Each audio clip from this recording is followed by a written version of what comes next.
എൻ്റെ യൂട്യൂബ് ചാനലിലേക്ക് എല്ലാവർക്കും സ്വാഗതം കേട്ടോ.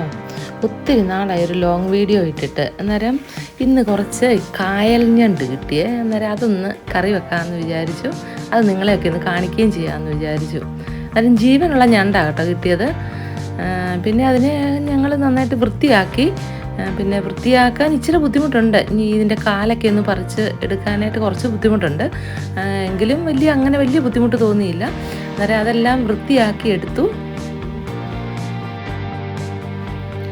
ഇത് വൃത്തിയാക്കുന്നുണ്ടല്ലോ, പിന്നെ ഇച്ചിരി ഉപ്പിട്ട് നന്നായിട്ട് തേച്ച് കഴുകണം. അത് കഴിഞ്ഞ് കുറച്ച് വിനാഗിരിയൊക്കെ ഒഴിച്ച് കഴിയുമ്പോഴാണ് ഇത്രയും നന്നായിട്ട് വൃത്തിയായിട്ട് കിട്ടുന്നത് കേട്ടോ. പിന്നെ കറി വെക്കാനായിട്ട് നോക്കി ചീനച്ചട്ടിക്കകത്ത് എണ്ണയൊക്കെ ഒഴിച്ച് കടുകിട്ടു. പിന്നെ കരിവേപ്പില ഇട്ടു. കരിവേപ്പിലയ്ക്ക് നല്ലൊരു മണമൊക്കെ വന്ന് കഴിയുമ്പോഴത്തേനും വെളുത്തുള്ളി ഇട്ടു. അത് കഴിഞ്ഞ് ഓരോന്നായിട്ട് ഇട്ടു. വെളുത്തുള്ളി, ഇഞ്ചി, പച്ചമുളക്, പിന്നെ അതുപോലെ തന്നെ ഉള്ളി, ഇത്രയെല്ലാം ഇട്ട് നന്നായിട്ട് വഴറ്റി കഴിഞ്ഞിട്ട് പിന്നെ കുറച്ച് മസാല ഇടുക ചെയ്യുന്നത്.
മസാലയിലുണ്ടല്ലോ ഞാൻ മെയിനായിട്ട് ഇട്ടേക്കുന്നത് ഇച്ചിരി മല്ലിപ്പൊടി, മുളക് പൊടി, പിന്നെ ഒരു ലേശം ഇറച്ചി മസാലപ്പൊടിയും കൂടി ഇട്ടു കേട്ടോ.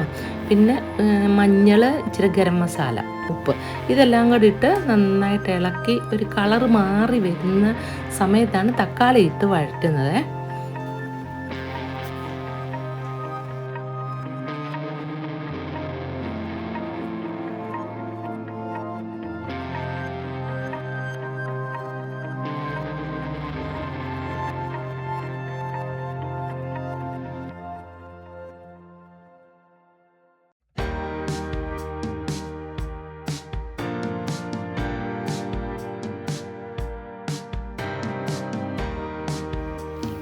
മസാല എല്ലാം കൂടി ഇട്ട് ഇച്ചിരി നന്നായിട്ട് വഴറ്റി കഴിഞ്ഞ് ഒരു ലേശം അടച്ച് വെച്ച് അത് കഴിഞ്ഞിട്ട് വെള്ളം ഒഴിക്കും കേട്ടോ.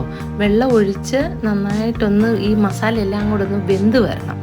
വെന്ത് വന്ന് കഴിയുമ്പോഴാണ് ഞാൻ പിന്നെ ഈ പീസസ് എല്ലാം ഇട്ടത് കേട്ടോ.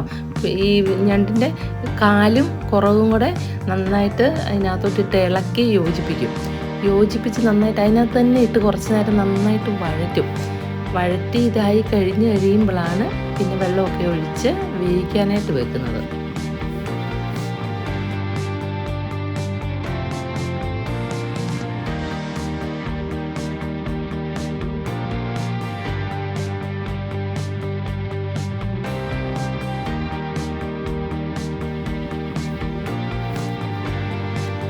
അത് കഴിഞ്ഞിട്ടുണ്ടല്ലോ, തുറന്ന് നോക്കിക്കഴിഞ്ഞ് ഞാൻ ഇച്ചിരി നാരങ്ങ പിഴിഞ്ഞൊഴിച്ചു കേട്ടോ.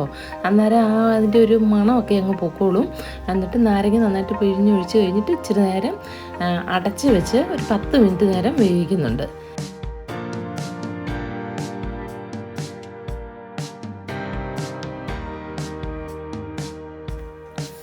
പിന്നെ നന്നായി വെന്ത് കഴിയുമ്പോൾ ഉണ്ടല്ലോ, കുറച്ച് നന്നായിട്ട് കുരുമുളക് പൊടി ഇടണം. ഇച്ചിരി കുരുമുളക് പൊടി കൂടുതൽ ഇടുന്നത് നല്ലതാണ്. അത് കഴിഞ്ഞ് അതൊന്ന് ഇളക്കി നന്നായി യോജിപ്പിച്ച് കഴിഞ്ഞതിന് ശേഷം പിന്നെ കുറച്ച് മല്ലിയില നന്നായിട്ട് ചേർക്കുന്നുണ്ട്. എല്ലാവർക്കും മല്ലിയിലയുടെ ടേസ്റ്റ് ഇഷ്ടമാണോന്ന് അറിയത്തില്ല. ഞങ്ങളെല്ലാ ഭക്ഷണത്തിൽ തന്നെ ഒരുവിധം കറികളിലൊക്കെ ഈ മല്ലിയില ചേർക്കും കേട്ടോ. അന്നേരം മല്ലിയില ചേർത്ത് നന്നായിട്ട് ഇളക്കി വെക്കുക ചെയ്യുന്നത്. അപ്പോൾ ഇത്രയേ ഉള്ളൂ പരിപാടി. ഇത് വളരെ സിമ്പിളായിട്ട് ഉണ്ടാക്കാവുന്നതാണ് കേട്ടോ. പെട്ടെന്ന് തന്നെ ഉണ്ടാക്കിയെടുക്കാം. പിന്നെ ഇത് എന്തിൻ്റെ കൂടെയും കഴിക്കാം കേട്ടോ. ഞങ്ങൾ കൂടുതലും ചപ്പാത്തിയുടെ കൂടെയാണ് കഴിക്കുന്നത്. ചപ്പാത്തിയുടെ കൂടെ ആകുമ്പോൾ നല്ലൊരു ടേസ്റ്റ് തോന്നുന്നുണ്ട്. സലാഡും എല്ലാം കൂടെ ആയിട്ട് ഞങ്ങൾ കഴിക്കാറുണ്ട്. അന്നേരം ഇതാണ് ഞണ്ട് കറിയുടെ എൻ്റെ ചെറിയൊരു റെസിപ്പി.